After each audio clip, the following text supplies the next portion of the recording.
mais polêmico dos generais do regime militar levanta a voz. Mas eu não podia tentar o quê? Telefonar para o general Medeiros E o Medeiros ia fazer o quê? Mobilizar alguém para interceptar. Interceptar quem?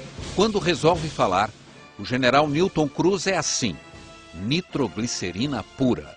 O povo unido jamais será vencido. Pra cima de mim, você tem que falar com voz de chefe, com voz de macho. Que é o povo unido o quê? Que história é essa? E vocês estão presos. Não vou dizer a você, eu tenho uma saudade tremenda da minha vida no Exército. Que linha dura nada. Deixa eu contar a história. Em entrevista exclusiva à Globo News, o general quebrou o silêncio que vem mantendo nos últimos anos para falar de um dos segredos que guarda. Isso ninguém sabe. Militares estavam preparando um novo atentado igual ao que seria cometido no Rio Centro em abril de 1981. Quando soube do plano, o general viajou de Brasília ao Rio. Numa reunião secreta num quarto de hotel no bairro do Leme, ele teve um diálogo duro com os militares envolvidos na operação. O general Newton Cruz foi chefe da Agência Central do Serviço Nacional de Informações, o SNI, em Brasília, durante 6 anos, de 1977 a 1983. Neste posto, virou o guardião de segredos sobre os bastidores do poder. O general ganhou fama de linha dura quando ocupou um posto importante, o Comando Militar do Planalto. Coube a ele executar as medidas de emergência baixadas pelo governo militar para evitar manifestações públicas em Brasília durante votações importantes no Congresso Nacional.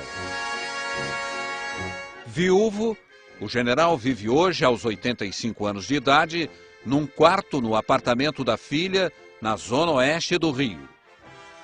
Com a palavra, o general que aprendeu a guardar segredos e a inspirar medo nos chamados anos de chumbo.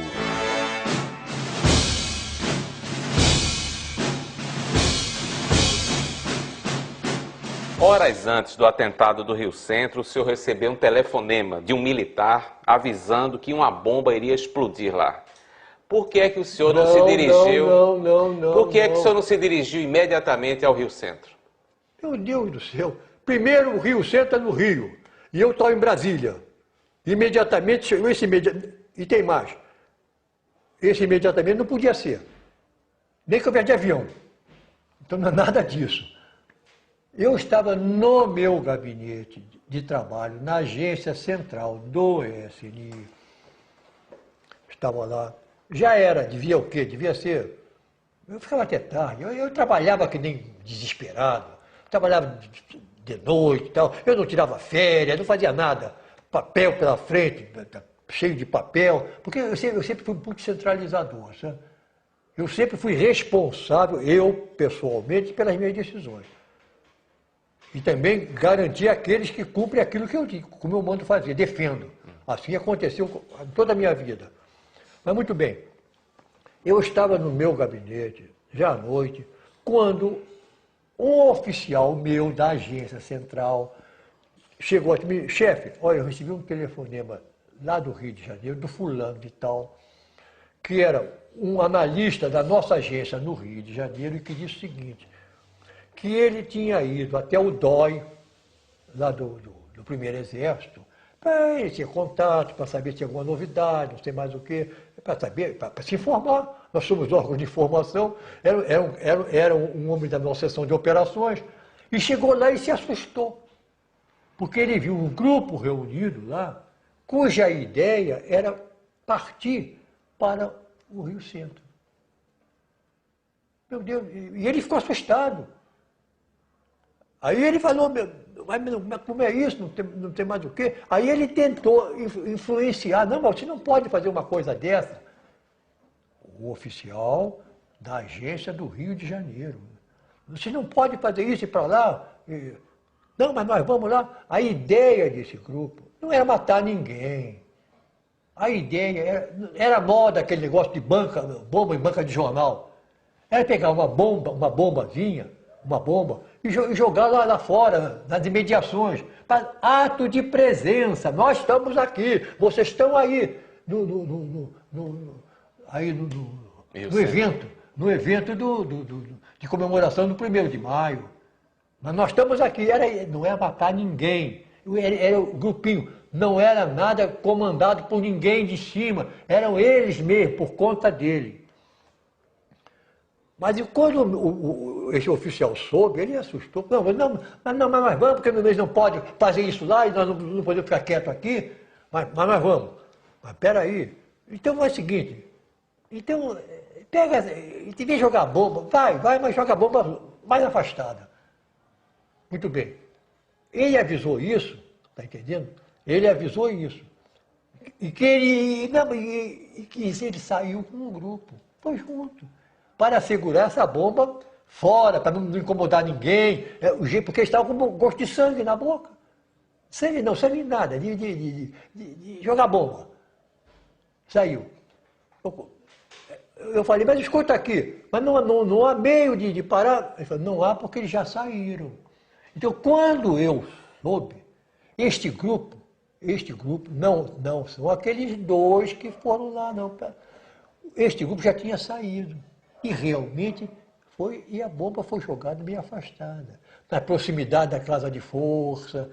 Não adiantava nada, porque se apagasse o gerador dava eletricidade, entende? Então não tinha nada, não ia incomodar ninguém. Ele agiu com a cabeça, para evitar.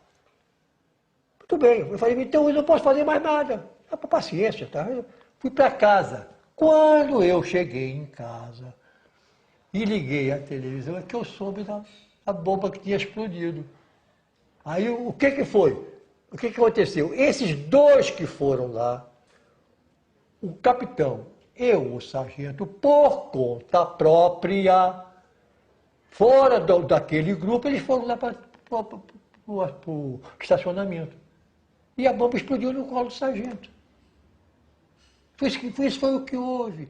2 militares, um capitão e um sargento, levaram uma bomba para o Rio Centro, onde se realizava um show em homenagem ao Dia do Trabalho, no dia 30 de abril de 1981. A bomba explodiu antes do tempo dentro do carro. O sargento morreu na hora, o capitão ficou ferido. Outra bomba foi jogada por outro grupo perto da Casa de Força do Rio Centro. Quando soube que poderia haver um atentado no Rio Centro, o senhor não deveria ter comunicado imediatamente até o presidente da República? Não. O senhor não considerou grave? Eu falei com quem? Com o meu chefe, o chefe do SNI, que tinha gabinete junto do Figueiredo. O chefe do SNI, a quem o general Newton Cruz era subordinado, era o general Otávio Medeiros. Eu como chefe da agência central nessa ocasião, eu não tinha nenhum contato direto com o Figueiredo. Mas numa situação dessa... Não tinha nada, para que não tinha importância nenhuma. Mas poderia ter causado uma tragédia. Ele foi procurado pelo Medeiros e o Medeiros disse a história para ele. Ele soube do que aconteceu. Na noite? Não sei se foi na noite, porque na noite era de madrugada. Talvez no dia seguinte, eu não sei. Entende? Porque para mim tinha acabado. Então eu transmiti para o meu chefe e acabou. O senhor transmitiu para o general Otávio Medeiros antes ou depois de ter visto na televisão a notícia?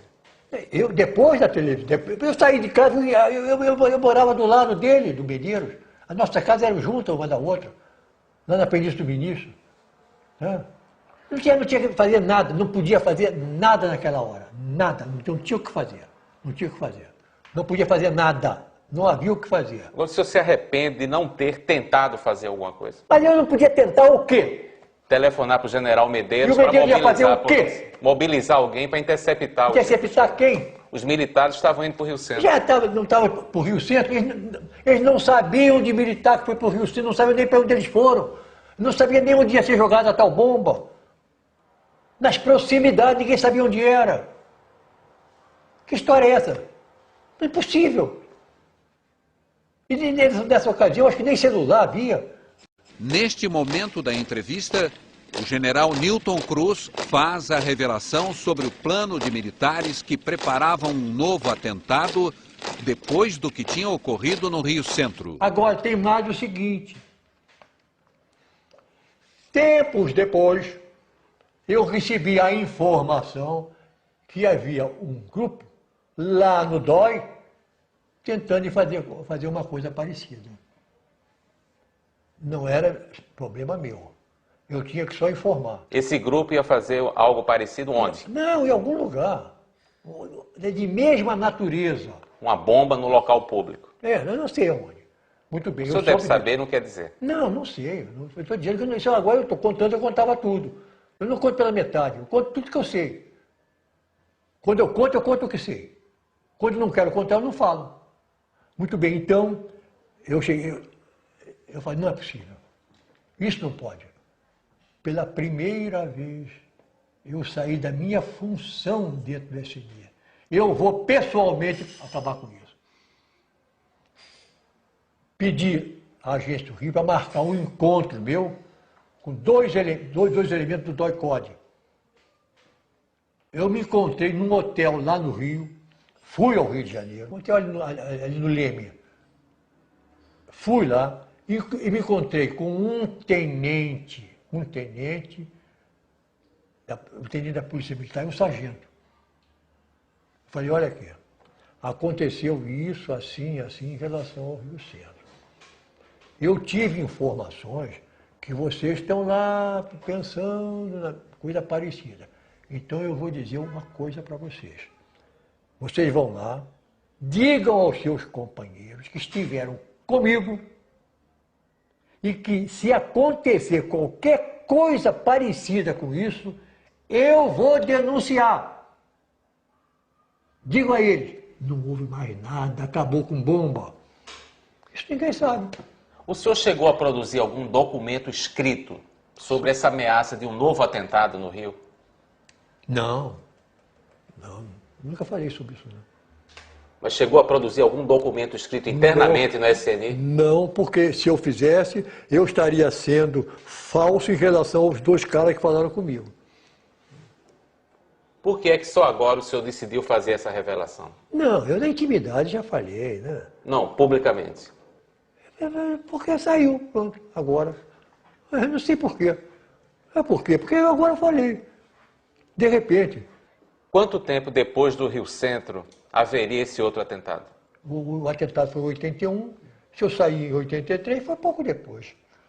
Como é que essa informação de que haveria um outro Rio Centro chegou até o senhor? Não vou dizer a você, porque acho que profissionalmente não posso dizer. Mas é uma revelação grave que o senhor faz. É grave? O quê? De que poderia haver um outro Rio Centro no governo Figueiredo. Eu resolvi o fato. Eu falei do fato. Não posso falar sobre informante. Você é jornalista, fala o que o informante diga a você pedindo sigilo? Não.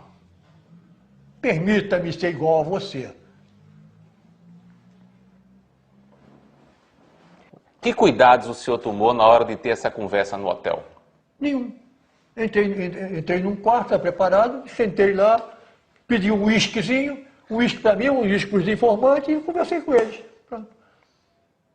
Que reação esses dois oficiais tiveram quando o senhor disse que eles não poderiam cometer esse ato? Você pode tirar a sua conclusão, porque depois nunca mais houve bomba em lugar nenhum. Mas eles contra-argumentaram? Não, ficaram quietinhos. Eu fiz cara feia para eles, né, certamente, fica com medo da minha cara. Que sensação o senhor tem por ter evitado esse outro atentado? É de alívio? Fiquei feliz da vida, claro. Eu achei que eu tinha um propósito e o propósito foi cumprido. Fiquei feliz da vida. A pergunta eu acho que não tem sentido, né? Não fiquei triste. Eu fiquei triste, eu queria que acontecesse. Ora.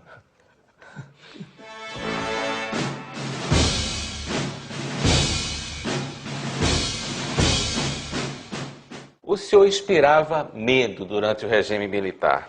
General em regime militar existe também para dar medo? Mas se você, espontâneo no seu modo de agir, com isso você inspira algum medo, e o medo facilita o cumprimento da missão, até é bom.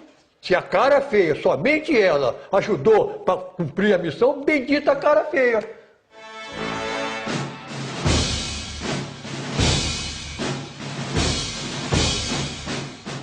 O senhor tratou um jornalista aos gritos em Brasília, numa cena que foi transmitida pela televisão e vista por todo o Brasil. O senhor se arrepende daquele ato? A TV Globo, inclusive com chamadas para o que seria publicado, General Newton Cruz persegue e agride jornalista. As chamadas eram essas. Muito bem. E como é que eles fizeram? Era assim, eu assim com o cara assim, eu assim, uma aqui, outra ali. Ninguém viu a agressão. Deixa eu falar! Pode falar, general. Pode falar. Então cala a boca! Eu já disse a você que eu reajo da mesma forma que eu sou agredido. Então o que aconteceu? O jornalista apenas aproximou um gravador do rosto do senhor. Não foi. Apenas você, a imagem diz.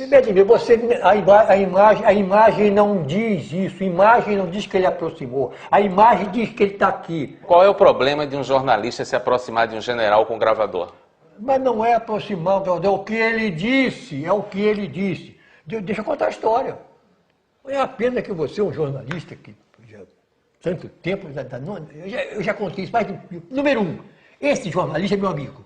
Quando eu estava subindo lá, tudo que é jornalista ao meu redor. Tudo em volta de mim. Eu falei, bom, agora eu posso falar com vocês. Tudo bem. Mas, general, eu o tempo todo. Aquilo foi me irritando. É a tal coisa, né? É aquilo que eu disse para você. É violento, eu não sei mais o quê. Aquilo foi me irritando. Lá pelas tantas, ele falou, general, não sei mais o quê e tal. Uma coisa aí, pum! Desligou na minha cara o microfone. Pá! Isso a televisão não bota, não. Tá. Você não viu na televisão isso. Brasília, pacata e ordena. Brasília, desliga essa droga, então. Aí eu falei, desliga essa droga. Desliga a minha boca. E ele saiu. Os outros ficaram. Mas aí é que veio a volta dele. Ele foi. E foi falando. Ele pegou, ele ligou, aí saiu. Com muita honra, eu fui agredido pelo general Newton Cruz, não sei mais o que e tal. Eu falei, vem cá, menino, vem cá. Ele saiu falando publicamente que tinha sido agredido por mim, falando no gravador dele. Aí eu falei, você vem cá, você disse, você me ofendeu publicamente. Você vai agora se desculpar publicamente. Desculpa! Não, tá todo mundo! Peço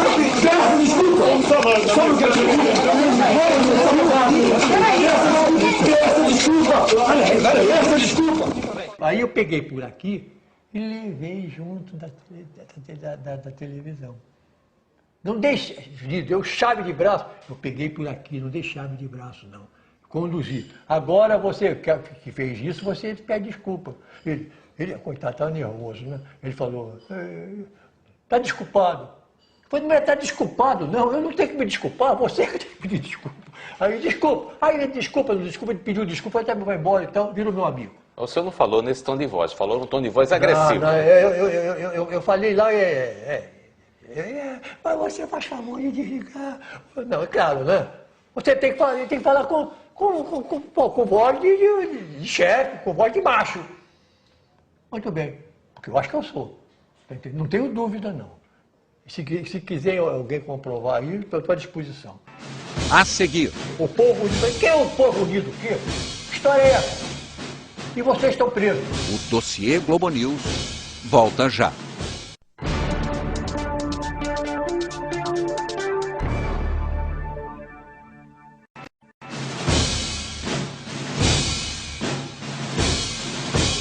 Havia o temor de que o senhor, por ser considerado um general de linha dura, poderia comandar uma tentativa de golpe contra a redemocratização na época da eleição de Tancredo Neves. Que fundamentos têm esses boatos? Nenhum. O que saiu nessa época, tudo foi resultado de fofocas, de alguns militares que assessoravam o Tancredo no campo militar. Fofocas, coisa de louco, fantasias que fizeram história mentirosa. Essa história toda que envolveu golpe na época do Tancredo é falsa, é absolutamente falsa, é mentira. É gente que diz, o outro repete, e pronto, você fez história. Assim é que se fez. Não tinha nada contra ele, Tancredo, nada. Eu quero saber, apareceu algum general, algum coronel, algum tenente-coronel, algum major, algum oficial, apareceu algum sargento, apareceu algum cabo, apareceu até um soldado recruta que tivesse feito declaração de estar incluído num plano de golpe comigo? Eu seria o golpista mais vagabundo do mundo. O golpista não é eu sozinho.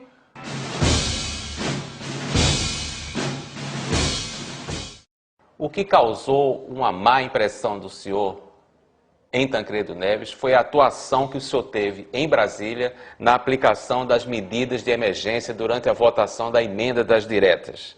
O senhor circulou entre carros, batendo nos carros com a vareta e gritando com os transeuntes. A pergunta: havia necessidade de tal demonstração de força? Havia sim. Então eu vou dizer como aconteceu. Não era demonstração de força, não. Era demonstração do princípio de autoridade. Não é força. Eu tinha dito que estavam proibidas passeatas. Por quê? Porque o problema de emergência é o seguinte: eu fui um executante daquilo que a Constituição previa em relação à medida de emergência. Eu nem sabia o que era isso. Quando eu fui indicado, aí eu fiz a Constituição. O que é isso, medida de emergência? Aí eu vi, estava proibido, não podia haver carreata, não ia para passeata. Muito bem, já tarde, quando eu olho pelas janelas do meu gabinete, eu vejo ali, desde o meu gabinete até o Congresso lá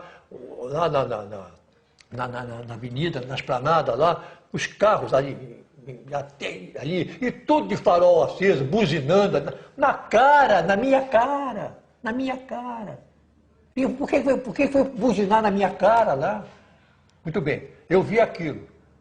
Agora vem aquilo, que aquele negócio é violento, o que é, não é? Eu quando vi aquilo, falei, bom, eu não posso ser desprestigiado aqui na porta do meu gabinete. Não posso ser desmoralizado. É princípio de autoridade. O que eu vou fazer? Eu dispunha. Mas buzinar um carro é desmoralizar um general? É, porque estava lá, todos eles ao mesmo tempo Todos ao mesmo tempo É quase xingar a mãe em coletivo. Está entendendo? É sim, todos. Porque é propositalmente visando ao general que está lá, está ali pertinho. É desmoralizar, sim. E está proibido. Não pode fazer. Não pode haver. Eu vou lá embaixo. Aí eu desci. Quando eu cheguei, eu falei, meu Deus, e agora o que eu vou fazer? Estava eles lá, batendo lá. Eu estava uniforme de passeio. Ninguém monta cavalo em uniforme de passeio. Estava com um bastão de comando, que é apetrecho do uniforme. Você pode andar com seu bastão de comando. Aí quando eu cheguei assim, eu vi um ônibus. Aí eu chamei o comando da guarda, escuta aqui. Pega esse ônibus, põe atravessado na frente desses carros. Aí eu, sozinho, me posicionei, fardado, com bastão de comando, uniforme de passeio, à frente da carreata. Quando eu me posicionei, eles viram o general. Eles viram. Aqueles carros na frente já não buzinaram mais e apagaram o farol. Eu falei, vai dar certo. Aí eu fui andando. Eu fiz uma coisa que era desnecessária. Aí se vê aquela parte, é violenta, é impossível, não sei o que, é polêmico, sei lá o quê. eu fiz uma coisa que eu acho que não era desnecessário. Eu ia andando e eu ia chamando a atenção dos motoristas. E com bastante, eu batia assim, o general está aqui agora. Faz o que você está fazendo na frente do general. Alguém fez? Ninguém. Se alguém fizesse, qual seria a reação do senhor? Não sei, eu estou preso. Eu estou sozinho. Chamava a guarda e prendia. O senhor acha, então, hoje que foi desnecessário bater nos carros com... Não é bater, é chamar a atenção. Não é arrebentar carro nenhum, não é nada disso. Chamar a atenção, porque os caras ficam assim. Você bate para chamar a atenção, para ele olhar para você. Ele finge que não está te vendo. Ele faz, mas finge que não está vendo. Quando eu vi aquele grupo que fazendo passeata a pé, aí já tinha vindo o choque que eu tinha dispensado. Acaba com aquela passeata. Vamos dizer, não, aplaude a passeata? Tem que acabar a passeata. Aí eles foram não acabaram, porque é simples. É simples, você pega uma bombinha de gás lacrimogêneo, tudo sai correndo. Tudo foge do gás lacrimogêneo. Está entendendo? E foi o que aconteceu. Mas um grupinho saiu dali, de braço dado, com mais alguns aqui. O povo unido jamais será vencido. Para cima de mim, eu também sou povo. Ora, o povo unido, eu também sou povo. Eu estou praticando um ato que é em defesa do povo, no meu entender. No meu entender. Não é o povo unido jamais será vencido. Para mim, ele não representava o povo. Aí quando chegou perto de mim, o povo unido, eu falei, quem é o povo unido? O quê? Que história é essa? E vocês estão presos. Todo mundo, eu prendi.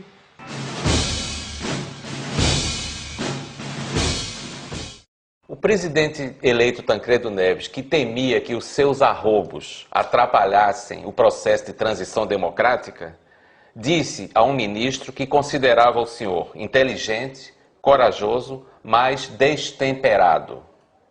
O senhor concorda com qual desses adjetivos? Vamos ver. Inteligente, não vou falar sobre isso. Apenas eu também não posso deixar de dizer que quando a gente termina o curso da Escola de Estado Maior, há um conceito que a escola dá sobre o oficial que terminou o curso, sobre vários aspectos. E lá tem inteligência. Diz lá que eu tenho inteligência excepcional. Modestamente, eu acho que eles exageraram. Bem, inteligente. Muita gente diz sobre mim isso, mas tanta gente diz que eu usei a minha inteligência para o mal, que ter uma inteligência assim não é ter inteligência. Ter inteligência do jeito que diz é ser burro. Corajoso, eu acho que eu sou. Por exemplo, sou corajoso. Eu estou com 85 anos. Não tenho medo de morrer. Sou corajoso. Acho que eu posso morrer daqui a alguns dias. Dizem as estatísticas aí que a expectativa de vida hoje é negócio de 73 anos. É isso que dizem. Já estou com 85. Quer dizer, eu já estou devendo 12 anos à sepultura. E estou aqui ainda dando entrevista. Porque vocês resolveram vir até aqui. Destemperado. Eu acho que, eu costumo dizer que eu sou polêmico. Mas destemperado, não sei. Eu não recordo uma única vez que eu não tenha reagido de uma maneira impulsiva sem que fosse provocado.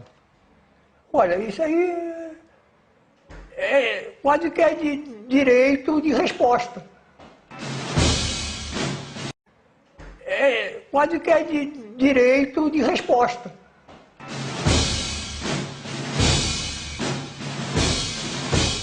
Quem era, na avaliação do senhor, o inimigo número 1 do regime militar de 64? Olha, isso aqui é interessante. Primeiro, você falou em regime militar. Está sendo bondoso, pelo que dizem hoje. Porque o que dizem hoje comumente, e a imprensa, na sua generalidade, ela diz que a Revolução de 64 É o golpe militar que implantou a ditadura no Brasil. É o que hoje comumente diz. Muito bem. Então eu digo o seguinte, se você chegar perto lá do 31 de março de 1964 e você for consultar os editoriais dos jornais, você vai ver a imprensa, na sua generalidade, aplaudindo de maneira entusiástica a Revolução de 64. Sob que enfoques? Recuperação da disciplina nas Forças Armadas. Reposição da democracia no Brasil. Enfoques. Identificação das Forças Armadas com a nação. Mas os militares não repuseram a democracia no Brasil. Não. Eu estou dizendo no início. Esse era o objetivo, que a imprensa toda reconhecia. Esta revolução que ocorreu em 64, ela, no curso de caminho, ela se desviou algumas vezes dos seus propósitos iniciais. Identificar, então, esses desvios, para mim, isso ocorreu basicamente a partir de 1968, com a decretação do AI-5. A partir daí, já era uma revolução dentro da revolução. Outra coisa, eu servi, por exemplo, a ditadura.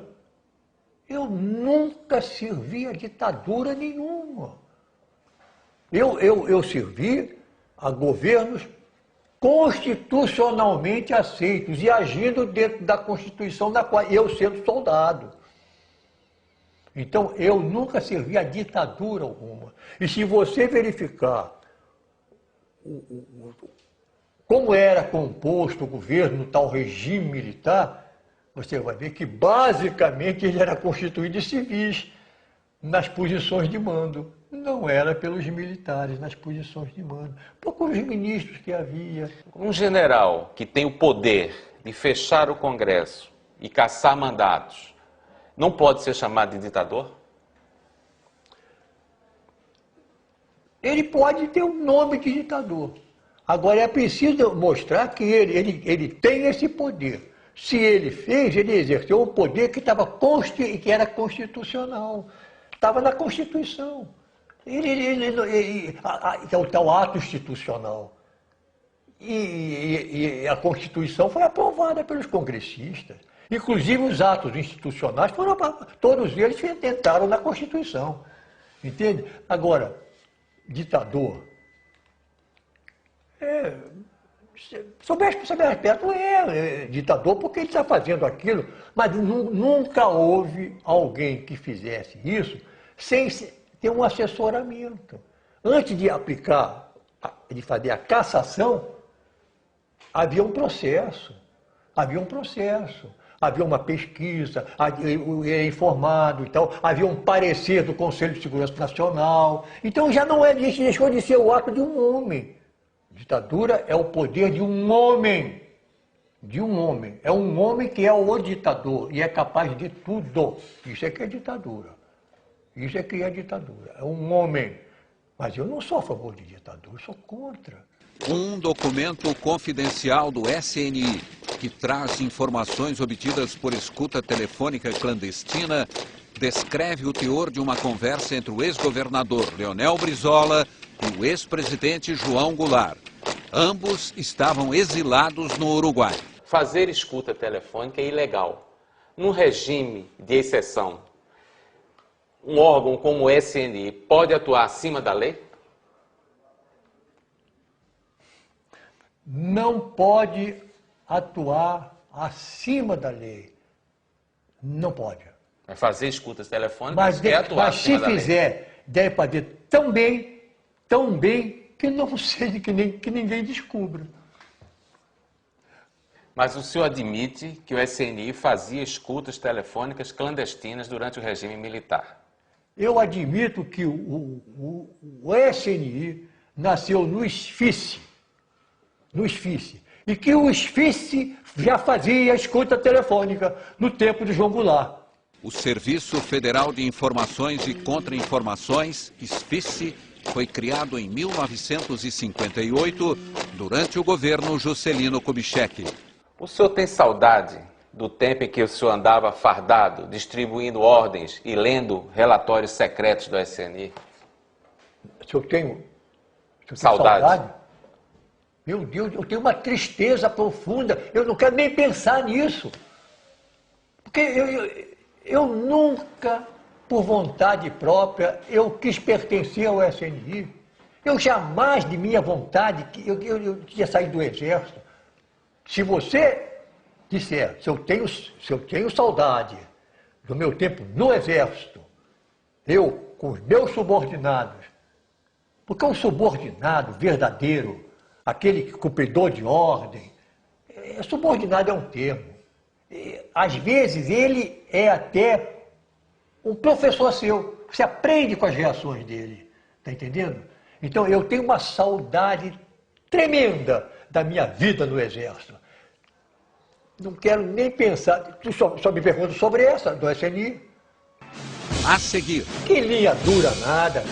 o dossiê Globo News volta já.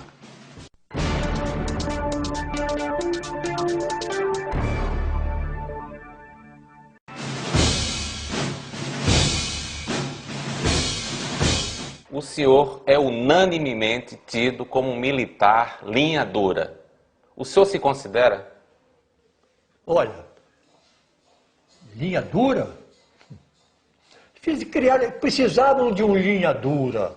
Fizeram de mim a linha dura que eles queriam. Porque, na verdade, o que existiu muito nesse país, que linha dura nada, a linha dura que existiu, aqueles radicais de direita, que agiram com radicalismo, esses foram eles praticamente os maiores inimigos daquela revolução com os propósitos que ela tinha em 64. Eu, quando fui mandado embora do Exército, porque eu não saí espontaneamente, me mandaram embora. O general Newton Cruz deixou de ser promovido na primeira reunião realizada pelo alto comando do Exército depois do fim do regime militar em março de 1985. O ministro do Exército era o general Leônidas Pires Gonçalves. Isso aí foi o maior golpe que eu recebi na minha vida, porque me roubaram o bem mais precioso que eu tinha, a minha carreira militar. E eu queria uma saída dela normal. Podia nem chegar a general, mas sair normalmente, não do jeito que saí. Entende? Olha, normalmente, sair desnecessariamente, porque nem precisavam me mandar embora naquela ocasião. O alto comando que decidiu nem precisava mandar embora. O general Leônidas Pires Gonçalves, ex-ministro do Exército, diz que é uma injustiça o senhor atribuir a ele o fato de ter sido preterido. Qual é o tamanho dessa mágoa que o senhor carrega? O tamanho? Não tem nem tamanho. É enorme. Quando eu falo que o Leônidas é responsável, é porque eu estou convencido de que ele fez a cabeça dos outros membros do alto comando. O que houve entre o momento que eu era muito bom e o momento que eu deixei de ser bom? O que houve? Houve a nova república. Começou a nova república. E houve gente que tinha que se acomodar na nova república. A decisão foi política, então. A decisão foi política, então. Foi politiquíssima, se pode ter aumentativo isso. Desculpe, Leônidas. Desculpem-me vocês. Mas eu não sento na mesma mesa que ele. O senhor acha, então, que é incorreto chamar o senhor de general de linha dura? Depende do sentido que der a linha dura. Se o sentido que der linha dura, um general intransigente no cumprimento de ordem, na execução de ordem, que assume responsabilidade, se linha dura é nesse sentido, eu aplaudo quem que diz que eu sou linha dura. Agora, quem dá o nome de linha dura para quem? Linha dura é só para praticar arbitrariedade. Eu detesto essa linha dura.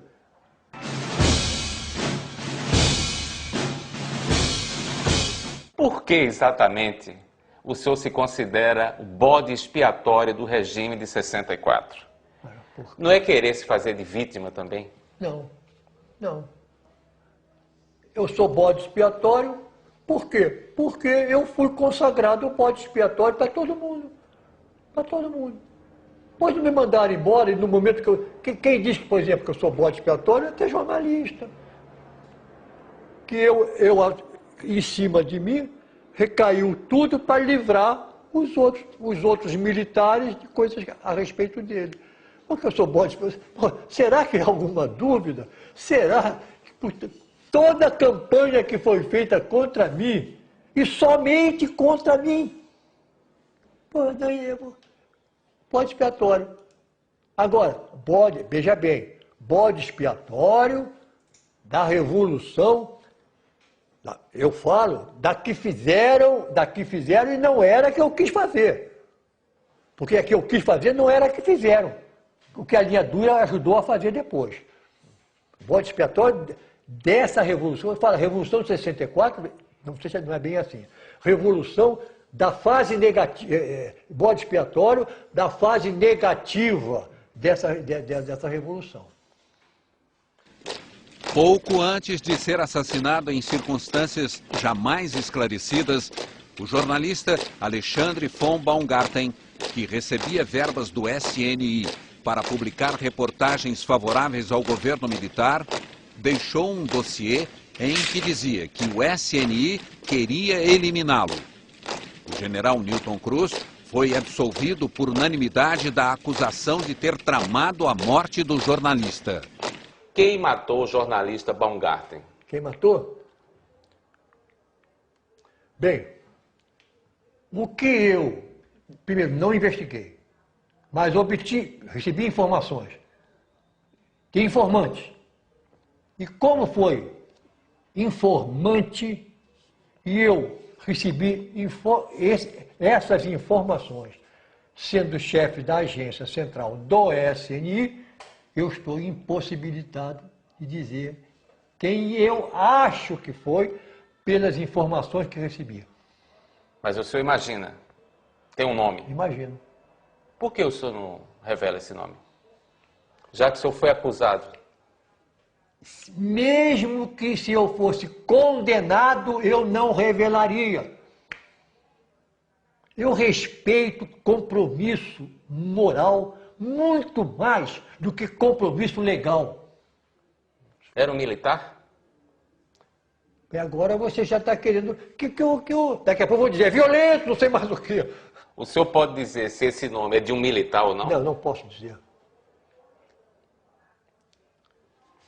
Talvez, quem sabe, haja militares e civis envolvidos.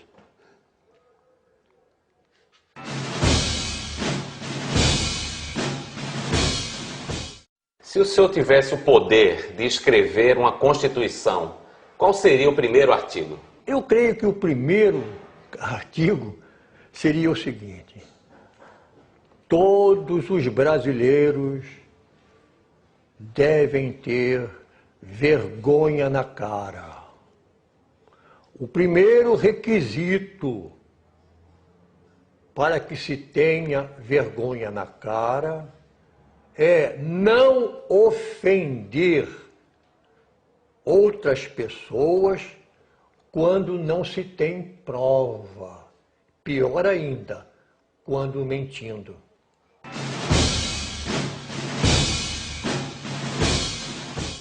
O que foi exatamente que o então candidato à presidência Paulo Maluf disse ao senhor sobre o candidato Tancredo Neves no encontro que ele teve com o senhor em Brasília? senhor pode reconstituir esse diálogo? De repente ele apareceu na minha casa, na residência do comandante militar do Planalto. Era um fim de semana. Era sábado ou domingo, de manhã. Eu estava jogando peteca. Peteca, mas é jogo para macho, hein? Aquele que eu jogo é bom. A conversa nossa foi entre nós dois, numa sala. Não foi uma conversa que tinha gente do lado dele, mas muita gente viu. Eu sabia que ele estava derrotado. Eu sabia, o Brasil inteiro sabia que o Tancredo ia ganhar. Ele sabia, por isso que ele foi lá em casa. Então ele foi lá e conversou comigo, veio uma conversa de João sem braço, que era preciso fazer alguma coisa para evitar que ele tomasse posse. Em suma, ele dava a entender que tinha que dar sumiço. Ele não falou, matar. Deu a entender. Não falou, mas ele pensava que eu era um matador. Então, para ele e para a galera em geral, eu era um matador. Então ele me procurou. Aí chegou lá, então, em suma, fez o pedido. Quando eu notei, falei, ó, doutor Maluf, não tem mais conversa aqui entre nós, o senhor vai se retirar, acabou e tal, e ele saiu. Ele pediu a morte do Tancredo Neves. Isso efetivamente foi o que ele pediu. Quando eu falei a primeira vez nesse assunto, eu não falei isso. O deputado Paulo Maluf processou o general Newton Cruz, que havia afirmado que ele pedira um ato de força para evitar a eleição de Tancredo Neves. O senhor acha que o Brasil corre o risco de viver de novo uma época em que os jornalistas não podiam fazer perguntas como eu faço agora ao senhor, como general? Pensar hoje em golpe,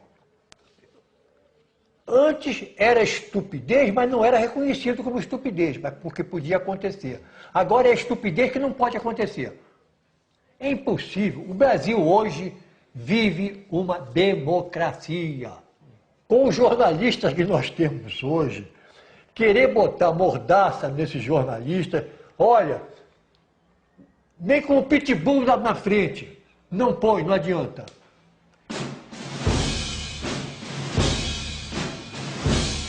Terminada a entrevista, quando o equipamento já estava desligado, o general cantou uma velha canção dos anos 40, Falam de Mim. Um dia depois, procurado por telefone para checagem de informações, ele teve um gesto surpreendente. Disse que iria cantar de novo e queria que a performance fosse gravada. E você pode botar aqui, você telefonou para mim, pedindo esclarecimentos maiores sobre o que eu tinha dito, e que foi lembrado por você que, na saída, eu, em tom de brincadeira, eu tinha lembrado a você uma musiquinha antiga do cancioneiro popular. E agora, na conversa que estamos tendo agora, eu pedi para você gravar.